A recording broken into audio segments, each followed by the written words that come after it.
Did it feel pretty familiar, or was it a whole different atmosphere? It felt sort of familiar, but at the same time, I kind of had like a real thick callus built up in my mind because, like you said, it was 114 today. Yeah, that's what they It announced. yeah, like and it certainly didn't feel that way because I know in Southern Cal, we felt you know what I'm saying, like we felt that heat. But today, like I said, that like I think Southern Cal really prepared us, just like not just myself, not just the offense, but the young guys and like you know what I'm saying, like prepare them in particular because those guys they haven't played on a big venue like that.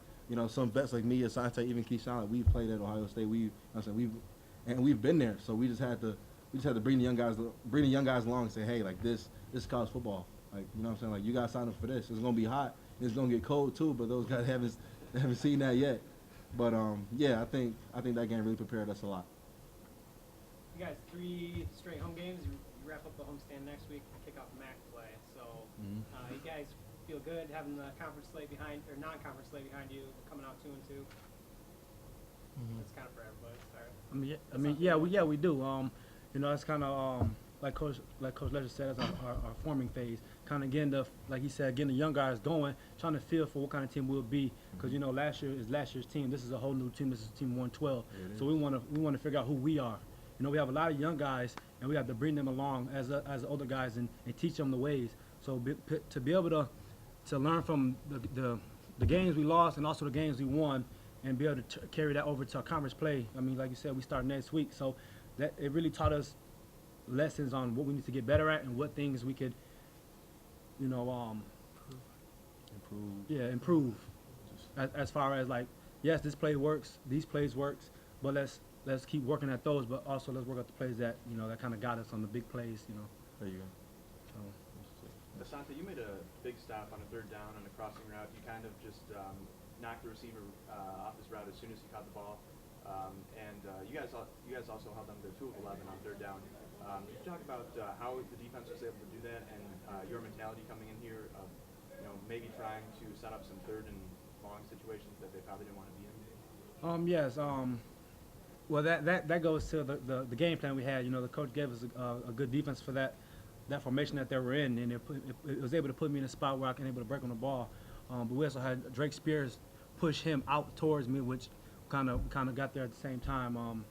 And then just coming to this game, our goal was to just be physical, play fast, and be us. We're always focused on us. Like I said earlier, we have to learn who we are. So our mentality was to come out, be us, no matter what happens, let's be us and let's play together. As long as we have good communication and we listen to what the coaches say, we'll be fine. All right, and Drake got his first career sack today. Can you talk about how the linebacking group is kind of coming together heading into MAC play? Oh yeah, his sack was that was pretty cool. For a young guy to come in and get his first sack, I mean we're excited, but we weren't to the next play, but we definitely were talking to him on the sideline. Just hey, you got to keep that up. We need more. It's always about getting more, and that just prepares him for the MAC play that we have coming up. He understands that he has the capability of making plays. Just because you're a young guy doesn't mean you can't make plays. It's okay to come out your shell and make plays for the team. So I think that right there will kind of puts it in his mind, and for us that we trust him like we do, and we can be able to put him out there anytime we need him.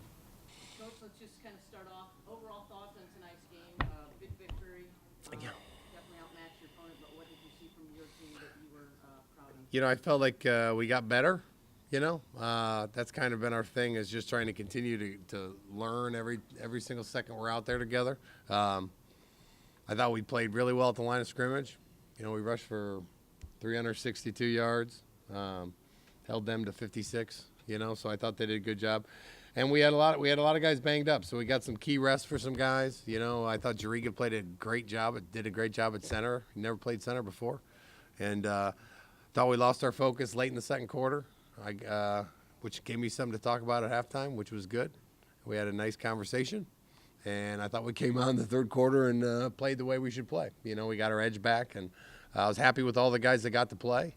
We got a ton of people reps today, and we'll learn a ton from the film and figure out who's ready to get in the rotations with the ones, because you got to see them on a game film to know that. So I was happy with the way they played and excited to move forward with them to the MAC play.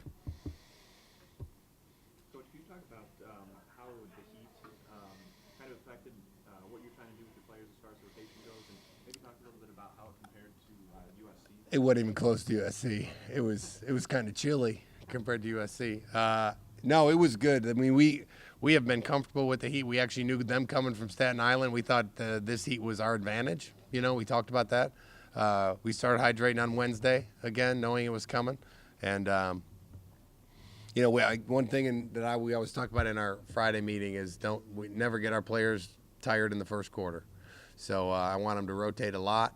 And we did that. You know, we thought we had the advantage when it came to the heat. And really, with the sun's going down earlier and earlier now, so by the middle of the first quarter, I don't think it was much of an issue. But it was good for our guys to mentally know that this was nothing compared to what we faced in LA. Coach, you finally got the running game going to, I'm sure, the degree that you wanted it to. How important was it to get that game going into conference play next week? Key. I mean, it's the key thing that's going to allow us to do what we want to do to accomplish our goals. We can't put it on John every weekend. We're going to need him to make plays to win this MAC championship. So, but the running game is the key to everything we do. And they loaded the box. They tried to. John was 11 of 12. That's a pretty good day, and. So I was proud of the way he played, and when we did throw it, he was confident. He's got to hold on to the ball. He fumbled the ball that one time. That's something we're going to work on. But I was proud of the guys up front with a unique lineup that we had. Giving Kenoy some time to get healthy because we need a healthy John Kenoy, who's started every game since he's been here. He was available to go if we needed him. So he was miserable the whole game because he had never not played. But by the end, he was feeling pretty good. I know his body's feeling better. So he'll be back next week, and we're excited to get him back. But I was really proud of Asbury and Caliendo, the two guards. I thought they played great. I thought both of our tackles, we're getting better at running Coach Johns' offense every single time we're out there. And we really, last week, there was a couple things we didn't do technique-wise very well that I thought we did a really good job. Our running backs are getting better at seeing it. And they'll always run hard. That's one thing that you can count on from our backs.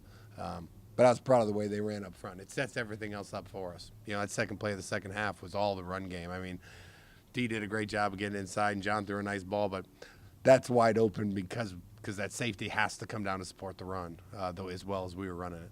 Even though Bellamy was out, I mean, obviously you still have Bogan and Franklin, but Tucker, he was able to step up and get some reps tonight. Do you think the depth at the running back position is maybe the strongest point of the team? Oof. Man, I want there to be a lot of strong points. Strongest, it's one of our strongest points, no question. Our running backs, our O-line, and our tight ends have a ton of experience, and they're physical, and they play at great pad level. And I think they're what we're going to lean on, as we continue to build John. I thought John, we could have probably thrown the ball a lot more tonight. But I thought Kevin called a great game and tried to continue to establish our guys up front as something that you have to stop when we go into games, because that'll open up many other doors. It seemed like, oddly, like a quiet sort of night for the defense, even though they held them to 100. Yeah, I know. Yeah. But, I mean, the secondary, too, you got those two young safeties, and then your corners did two big pass breakups in the end zone in the first quarter. Kind of helped set the tone for your defense. I thought they had them playing backwards all day. I mean, I was really proud of the way they controlled the line of scrimmage. I mean, 35 rushes for 56 yards. But we had two brand new safeties playing, and our defense is predicated off our safety play. So I thought Rucker did an unbelievable job. Never started in his life. He came underneath a couple plays that he shouldn't have. We corrected him. He fixed it, that was impressive. And we got a couple young guys in there. So I thought safety play was good. Our linebackers and our front seven were really the guys that controlled the game, And we had 3 and out. The only time they scored is when the offense turned the ball over, So I told the defense in there I thought they played fast. I thought they were physical, but they gotta stop kicking themselves. We had too many penalties. We had a couple of pass interference calls that we don't need. And they were good calls. And like I said, the first half I think we gave up 62 yards of offense to them, and we had 66 yards of penalties. So we gave them more than they earned, and that's something that we have to work on. And offensively, I thought we did anything we wanted to, and we turned it over twice. So the greatest thing is finding the thing we have to learn from today, and both sides have something that we need to get better at.